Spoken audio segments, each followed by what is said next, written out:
पैसा दिनुस् न हजुर। पैसा मागेर पाइन्छ? तपाईँ महिनाको कति कमाउनुहुन्छ? कमाउँछु 20,000 कमाउँछु। तपाईँ जब 20,000 कमाउनुहुन्छ म मागेरै भयो नि 60,000 कमाउँछु। ओहो, तपाईँ धेरै भाग्यमानी हुनुहुँदो रहेछ। तपाईँ मागेरै 60,000 कमाउनु रहेछ। म महिनाभरि दुःख गरेर 20,000 कमाउँछु। त्यही पनि यताउति गरेर तिरोतारो गरेर सकिन्छ। हो नि हुन त माग्नेको इज्जत हुँदैन। माग्ने भन्छन् सबैले हेला गर्छन्, ठग्न खोज्छन्। तपाईँ यत्रो पैसा कहाँ राख्नुहुन्छ? ब्याङ्कमा राख्छु। तपाईँसँग ब्याङ्कमा कति पैसा छ त? आफूलाई पुग्ने छ।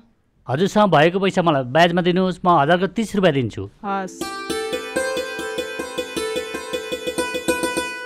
ल त हजुर, जाम त जाम।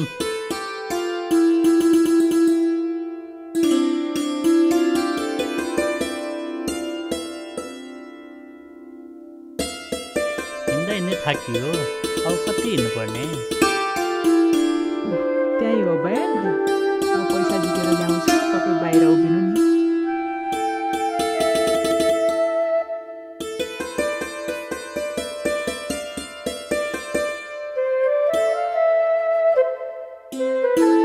यही उभिनुहोस्। टाइम त धेरै लाग्यो।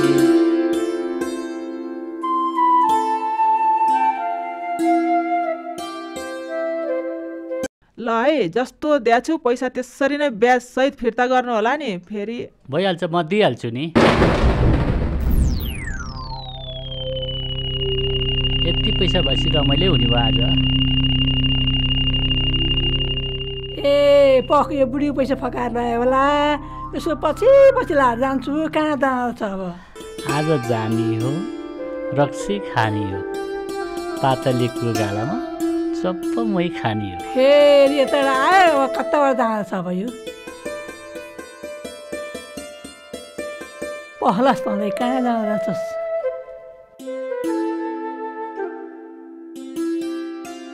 अब एकछिन बस्नु पर्यो। उफ, थाकियो। ए यार, पैसा खन्दैछस्? यत्रो पैसा कहाँ राख्यो होला? पानी पैसा ठग्नु ठगियो।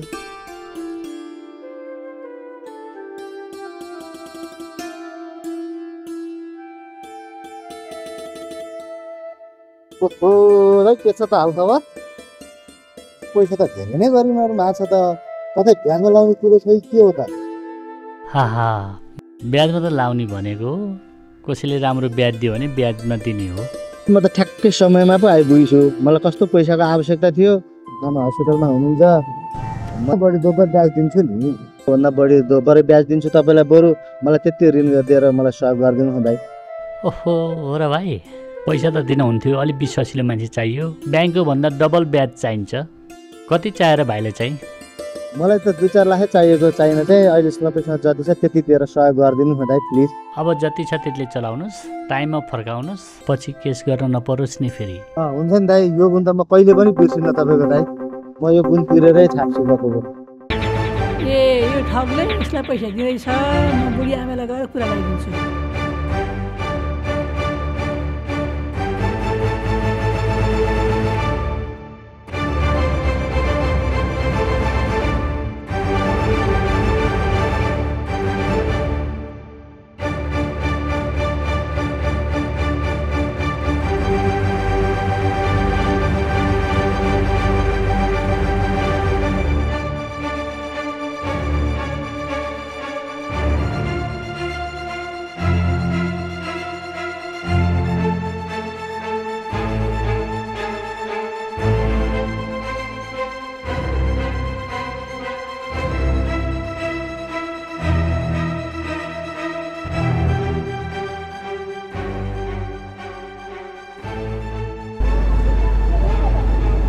बहिनी फोन लगाइदिनुहोस् न। कसलाई आमा?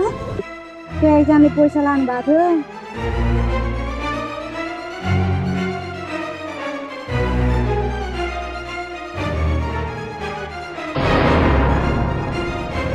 हे तेरी, ए बुढी फोन आयो। मोबाइल स्विच अफ गरिदिन्छु अब। स्विच अफ गरेपछि ढुक्कै। ला आमा कसलाई गर्नुभएको फोन त स्विच अफ छ त के गर्ने आमा? त्यो एकजना भाइले पैसा लानु भएको थियो त्यही भएर लाउँ भनेको। त्यही त स्विच अफ भयो। यस्तो बुढाबुढीको पैसा खाने पनि को रहेछन् लिनु स्विच अफ रहेछ। ला अब मेरो पैसा खराब हारिगयो म के गर्ने होला अब।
दिनभरि करायो दक्षिणै हरायो लोभीको धन पापीले खान्छ भन्थे त्यही र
कसले माइला ठग्ने ठग्नेलाई पनि उसले पैसा उसले ठगेर यहाँ बसेको छुन आएको रहेछ पखमा गएर माइला लड्न पनि सकिने यो थाहा पाख्नु नि त्यसले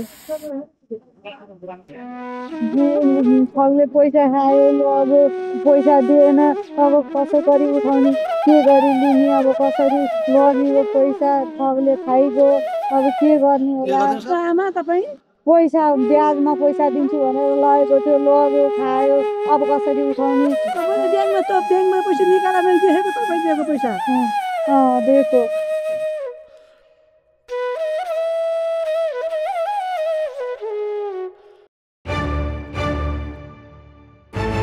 त्यहाँनिर हो हेर्नु त हेर्नु चाहिँ हो तपाईँलाई ठग्नुको ठग पनि त्यही हो चाहिँ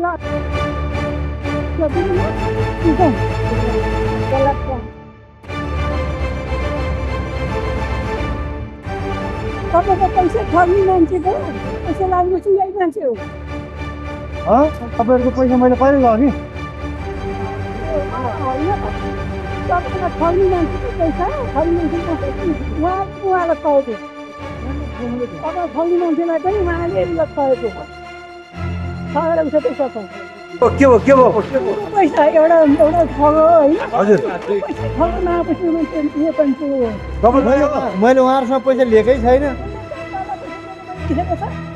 त्यसो तपाईँ नम्बर ल्याउनुहोस् त मैले त अर्कैसँग लिएको कतिको नम्बर दिन्छु त्यो मान्छे ल्याउनुहोस् त हो त्यही नम्बर हो यही नम्बर हेलो तपाईँ कहाँ अर्का पैसा लिएर यहाँ कार हाउसमा आउनुहोस् त छिटो तपाईँले पैसा लिनु भएको छ अरे त्यस कारणले तपाईँ कार हाउसमा आउनुहोस् हामी यही छौँ हजुर ल बुढी आमाको पैसा किन ल्याएको मैले कसैको पैसा लिएको छैन बुढी आमाले खाइ नखाइ पोड्कामा बाँधेको पैसा बिचारा दबाई पनि नकिनी गरे पैसा तपाईँ लिनु मिल्छ? मैले कसैको पैसा ल्याएको छैन। पैसा ल्याएको छैन। ए यो आमाको? यो आमा चाहिँ मैले ल्याएको हो। पैसा ल्याएको हो उहाँको मैले पैसा लिएर यो भाइलाई दिएको छु। ओ भाइ त्यो पैसा दिनु पर्दैन। हो उहाँसँग लिएको हो। पैसा ल्याऊ पहिले पैसा आमालाई दिनु। आमालाई पैसा दिनु। आमा खुसी हुनुहुन्छ? ल आमा अबदेखि कसैलाई कसैलाई नठग है अबदेखि। कसैलाई नठगाउनु।